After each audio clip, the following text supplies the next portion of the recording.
வீடு வாடகைக்கு பார்க்குறீங்களா? அப்போ உங்களை குறிவைத்து ஏமாற்ற காத்திருக்கும் கும்பல். ஜாக்கிரதை! இன்று உள்ள உலகத்தில் உழைத்து வாழும் மக்களை விட ஈஸியாக அடுத்தவர்களின் பணத்தை திருடி அதன் மூலம் சொகுசாக வாழும் பல பேர் ஒரு வகை கொண்டே உள்ளனர். முதலில் எல்லாம் வீட்டிற்கு சென்று கூட்டினை உடைத்து வீட்டில் உள்ள பணத்தையும் நகைகளையும் திருடிச் செல்வார்கள். இன்றளவும் கூட இதுபோன்ற திருட்டுகள் நடந்து கொண்டுதான் உள்ளது. ஆனாலும் இன்று திருட்டிற்கு ஒரு புதிய வழிமுறைகளும் உருவாக்கி கொண்டுதான் உள்ளது. இந்த விதத்தில் தான் திருட்டு நடைபெறுகிறது என்று சொல்லிவிட முடியாத அளவிற்கு பல வழிகளை உருவாக்கி அதனை வெற்றிகரமாகவும் செய்து தங்களின் திருட்டுகளை செய்து வருகின்றனர். மேலும் இவர்கள் திருடர்கள்தான் என்று கண்டறிய முடியாத வகையிலும் தற்போதுள்ள திருடர்களின் முகம் மற்றும் அடையாளங்கள் மாறிவிட்டது.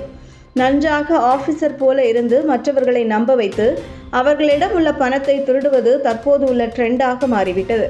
முதலில் சாலையில் நடந்து செல்பவர்களிடமும் வீட்டில் நகைகள் பணங்கள் அதிகமாக வைத்திருப்பவர்களிடமும் நடந்து கொண்டிருந்த திருட்டு தற்போது டிஜிட்டல் மூலமாகவும் நடைபெற ஆரம்பித்துவிட்டது. இந்த டிஜிட்டல் முறை திருட்டு என்பது பல டெக்னாலஜிகளை உள்ளடக்கி மொபைல்கள் மூலம் அவர்களின் பணத்தினை திருடும் ஒரு ஈஸியான டெக்னாலஜியாகவே மாறிவிட்டது.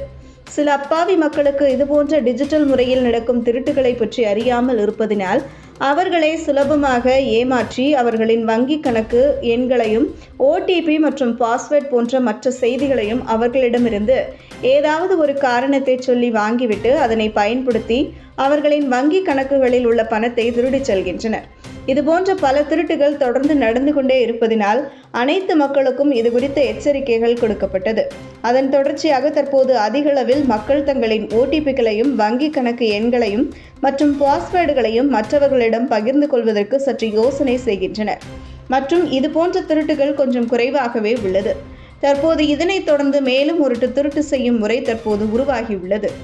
அதுதான் ஜிபே, ஃபோன்பே மூலம் திருடும் முறை. இது எங்கு எப்போது நடந்தது என்று விரிவாக காணலாம். வீடு வாடகைக்கு விடப்படும் என்று வெப்சைட் ஒன்றில் விளம்பரம் செய்துள்ளனர்.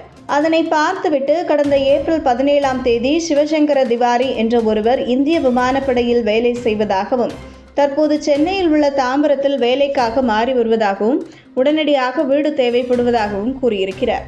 மேலும் நேரில் வந்து வீட்டினை பார்த்து செல்வதற்கு இயலாது என்றும் வீட்டின் சொந்தக்காரரான முதியவருக்கு தொலைபேசியில் அழைப்பு வந்தது. மேலும் வீடு வாடகைக்கு கேட்ட நபர் அவருடைய ஆவணங்களையும் அனுப்பி அதன் பின் அந்த முதியவருக்கு அட்வான்ஸாக பணம் அனுப்புவதாகவும் அதற்காக ஜிபே அக்கவுண்ட் நம்பர் கேட்டு அந்த முதியவரும் கொடுத்ததாகவும் கூறப்படுகிறது. இந்த நிலையில் அந்த முதியவரின் வங்கி கணக்கிலிருந்து 1 லட்சம் ரூபாய் திருடப்பட்டதாகவும் இதன் தொடர்ச்சியாக அந்த வீடு கேட்ட நபருக்கு தொடர்ந்து அலைபேசியில் அழைக்கும் பொழுது அவர் போன் எடுக்கவில்லை என்றும் கூறப்படுகிறது.